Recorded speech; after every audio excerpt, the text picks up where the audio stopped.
penghambaan yang diterima oleh Allah, doa yang diterima bagaimana? Innama yataqabbalullahu minal muttaqin. Penghambaan, pengorbanan, pendoaan yang diterima oleh Allah itu adalah minal muttaqin, yang bersumber dari hati yang bertakwa. Warahmatullahi wabarakatuh.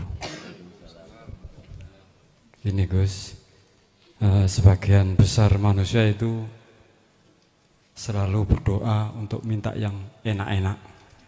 Sedangkan perkara yang enak itu biasanya melalaikan kita menghadap pada Allah. Tapi di sisi lain, kalau kita nggak berdoa, itu katanya sombong. Itu gimana Gus? Solusinya itu ya. Itu aja saja. Assalamualaikum warahmatullahi wabarakatuh. Waalaikumsalam warahmatullahi wabarakatuh. Ketika Anda tidak berdoa pada Allah, iyyaka na'budu wa iyyaka nasta'in, maka Anda dihukumi orang yang sombong. Kaya gak butuh hai nang aku cari Allah. Tapi sudah menjadi ketetapan secara naluri Anda tatkala Anda sudah masuk man arafa nafsah faqad arafa rabbah, jenengan malu kalau minta malu sekali, malu. Apalagi yang diminta itu hal-hal yang berkenaan dengan urusan dunia, malu. Terus cairnya bagaimana ini? Oke. Mungkin dibuka dalam surat apa itu, saya lupa, cari sendiri.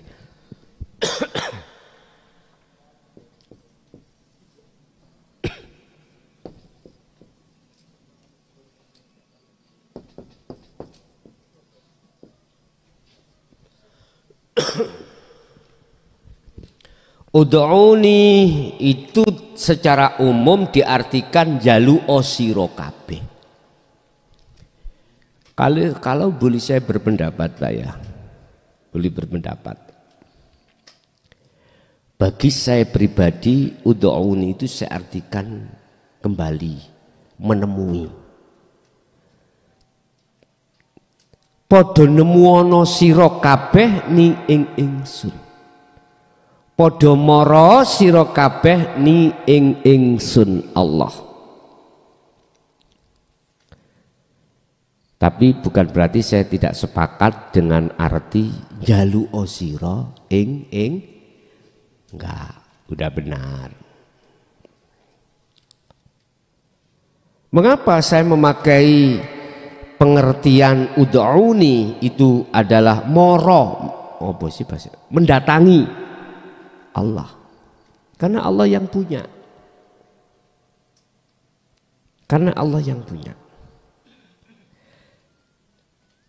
sebab sah dan tidaknya satu barang yang kita minta, terlebih dahulu kita harus nyuwun izin terhadap yang memiliki. Otomatis sebelum hal itu kita dapatkan, yang kita minta kita dapatkan, terlebih dulu kita harus ketemu yang memiliki, diizini atau enggak. Jikalau kau itu ada istifham Pak ya, sebelum astajib itu ada syarat, kalimat syarat. Apa kalimat syaratnya? Jikalau kau betul-betul mintamu terhadap aku, berarti harus makrifat loh Pak, ini harus ketemu Allah dulu, maka astajib, mesti tak sembadani, tak gemehno. Yang menjadi persoalan kita selama ini kan tidak diajarkan bagaimana caranya kita menemui Allah, itu persoalannya. Nyun sewu Pak, jenengan itu punya barang, saya pingin barang itu. Pertanyaan saya, barang itu tak dapat no dulu, opo saya menemui sampeyan untuk minta izin? harusnya menemui dulu. Mestinya ya. Kita nggak boleh ruhania itu menghadap makhluk yang berupa, mohon maaf ya, yang kita minta, sebab itu makhluk. Yang kita minta itu makhluk. Lah, makhluk itu ada yang menguasai. Siapa? Allah. Lah, kita harus ketemu dulu pada Allah, berarti kita harus makrifat dulu.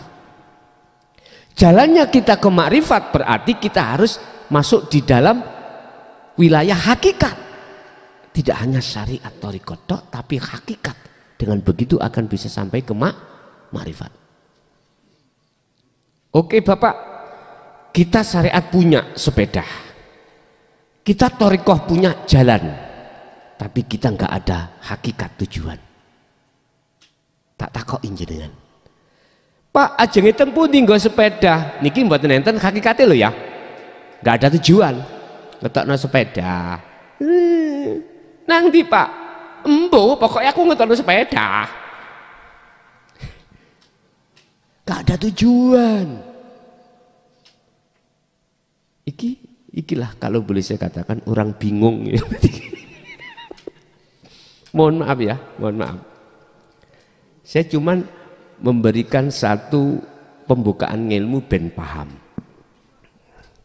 Jangan sampai ada yang tersinggung loh ya. Sehingga ketika seseorang itu tidak ada hakikatnya yang benar, diajarkan tentang hakikat tujuan yang benar. Saya sholat, syariat endi syariat saya adalah ilmu yang memahami tentang sholat itu. Kalau berdiri kita baca apa, rukuk baca apa, sudah ditentukan. Thariqahnya mana, jalannya mana, sholat itu, nama sholat itu thariqah. Hakikatnya sholat kau kemana? Katanya secara lisan menemui panggilan Allah dan bertemu Allah. Ternyata ketika saat ku jalankan, berhubung hakikat yang benar tujuan untuk bertemu Allah nggak ada, nggak dingelmoni, nggak kita terima. Akhirnya Allahu Akbar, ning kene gambare kilpat, sikil papat. Lah aku nyari blatik sapi Pak. Allahu Akbar, iya ya, mang sapi mang kekno 10 juta rek, tak kekno 9 gak dinyang langsung ditebak. Mana kok adik itu aja di DP 7 juta tinggal 2 katanya besok, kira-kira menit jam 9 dibayar tenan apa? Lalapo kok ketemu barang-barang genderuwo lho, kok apa? Kalau boleh saya katakan karena saya itu nggak ada hakikatnya. Secara dohir sudah tahu kalau saya sholat tujuan saya menyembah dan bertemu Allah. Sampai ditegasno nang surat Al-An'am 79 lalu menjadi doa iftitah aman. Nah itu ya. Sebelum membaca Fatihah kan kita disunahkan untuk membaca ini wajah tu wajia lewat kabiro walhamdulillahi katsira. Ngatan ya. Mocone saged. Ning prakteke ora ngerti. Padahal itulah sing kanggo ngencep nih hakikatmu, menghadap dan bertemu Allah. Ya Allah, ini fakta. Berpuluh tahun kita seperti ini Pak. Berpuluh-puluh tahun memang kita nggak bisa. Ketemunya itu ketika saat jenengan iki sudah sampai pada pengajaran ihsan, yaitu hakikat, itulah baru terbuka hati sampean. Nek wis terbuka, maka secara otomatis jenengan kantun kita tinggal mengalir saja apa yang menjadi proses dari Allah itu. Satu sisi kita mengasah terus kunci daripada zikir untuk bertemu Allah. Apa mang pertanyaannya Pak? Lali aku. Hah? Ada yang mengajarkan doa. Oh iya. berarti solusinya jenengan dandanono dhisik imanmu ben tutuk ihsan baru ndonga. Ndonga secara dohir syariat silakan, gak tabrakan, tapi hatimu madep menyang Allahnya, gak madep menyang makhluknya. Gak apa-apa kalau seperti ini. Berarti ketika berdoa bertajalilah hatimu pada Allah.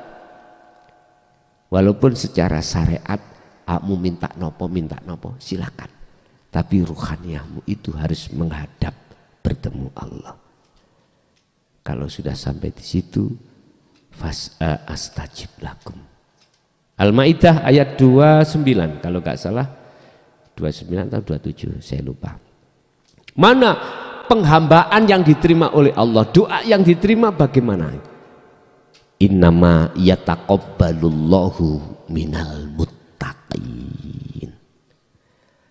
Penghambaan, pengorbanan, pendoaan yang diterima oleh Allah itu adalah minal muttaqin, yang bersumber dari hati yang bertakwa. Yang kumaksud bertakwa di sini secara hakikat, tidak hanya secara syariat. Artinya jenengan ini punya keinginan, Pak, oke. Yang bersifatkan urusan dunia, oke. Silakan. Tapi ketika Anda berdoa, biar jenengan gak malu, bertajalilah. Ini akhirnya doa ini tidak menjadi permohonan, permintaan, tapi menjadi sifat jaiz Allah. Ikhtiar usaha sudah tidak dikatakan ikhtiar usaha, karena ikhtiar usaha statusnya manusia. Masa sih Allah kata ikhtiar? Tidak. Akan menjadi sifat jaiz, wenangnya Allah. Kalau jenengan iki rawuh dan bertemu Allah, dan bertemu itu dikatakan sebagai kekasihnya, nggak mungkin Allah akan tidak memberikan apa yang diminta. Sebab mohon maaf, kembali lagi, mengapa nanti akan malu, apalagi yang diminta urusan dunia? Karena mohon maaf, Pak, ngomong urusan dunia ya, nafas iki piro ukurane sedina suwengi. Wis ngeten mon. Aku punya pabrik, Pak, ning Ngoro. Nek tak rupiahno iku 6 miliar. Invest di sana. Umpama ngono lho ya. Umpama saya invest di sana. Nana modal 6 miliar. Jenengan tak jaluk sedina sewengi iki ojo ambekan, gedene iku 2 jam tak ganti duit 6 miliar. Gelem? Mboten saged. Mboten saged. Enggak ono sing wani. Enggak ada yang mau. Belum lagi peredaran darah, jantung berdenyut, mata melihat, telinga mendengar, apapun. Coba iki ukuran. Dengan dasar itulah malu, Pak, beliau-beliau itu mau minta ini, minta itu, malu. Dia sibuk bersyukur terus atas semua apa tiap detik Allah layani itu. Hakikati bersyukur dia adalah selalu hatinya itu menetapkan semua persoalan apapun datangnya dari Allah. Di situ itu Allah bilang, mau enggak kamu gak usah mbaan 2 jamnya tak kei 6 miliar. Gak ada wong gelem. Gak ada. Mbok nek wong frustasi duit 10.000 nang pasar tuku tampar, nek frustasi ya wis sembarang ning ngene iki. Mbok maneh nek wong frustasi wis ketutup belek. Sebab saya punya teman dulu itu ya, ketika saat saya masuk di dalam satu ruangan, wis katakan ruangan ya, ada anak stres mikir, padahal podo-podo mbek awak dhewe. Dia itu saking stres sih. Ketika Ramadan gini Pak ya, Ramadan. Biasanya traweh, pajak traweh. Lah iku lho gak gelem traweh. Lah lapo awakmu gak traweh? Sirah kula ngelu Gus. Iku alasane. Ternyata apa? Dalam satu forum itu orang 5. Jadi yang 4 berangkat termasuk saya ke musola, dia sendiri di situ. Akhirnya apa? Gantung diri. Ngoten trosi. Ya wis. Bukan seperti itu yang maksud. Iya kan jenengan ini gila. 6 miliar kuya jambaan. Gak ada yang mau. Beliau itu yang sudah ke ihsan, sibuk dia itu bersyukur pada Allah. Apa yang dia tidak minta dikasih Allah.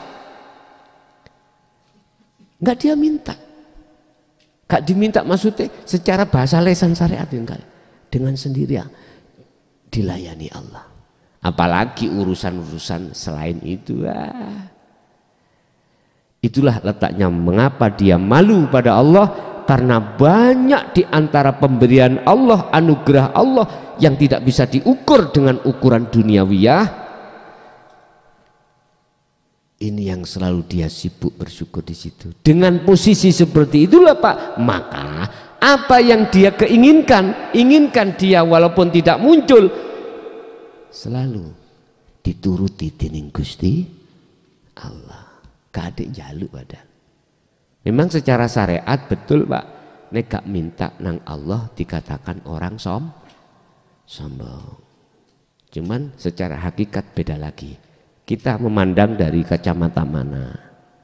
Kalau kacamata hakikat beliau-beliau yang sudah di situ malu Pak. Ya. Kalau secara syariat sih memang benar. Makanya iki kan bahasa amar toh. Ud'uni, kata perintah. Jaluk osiro ni ingsun nek kuwi betul-betul njaluk nang aku yo astajib mongko tak sembadani. Begitu Pak. Nggih. Untuk mensinkronkan syariat dengan hakikat, caranya bagaimana?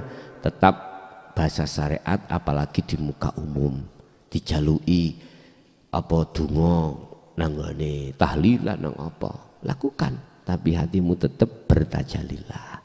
Begitu Pak nggih. Nggih.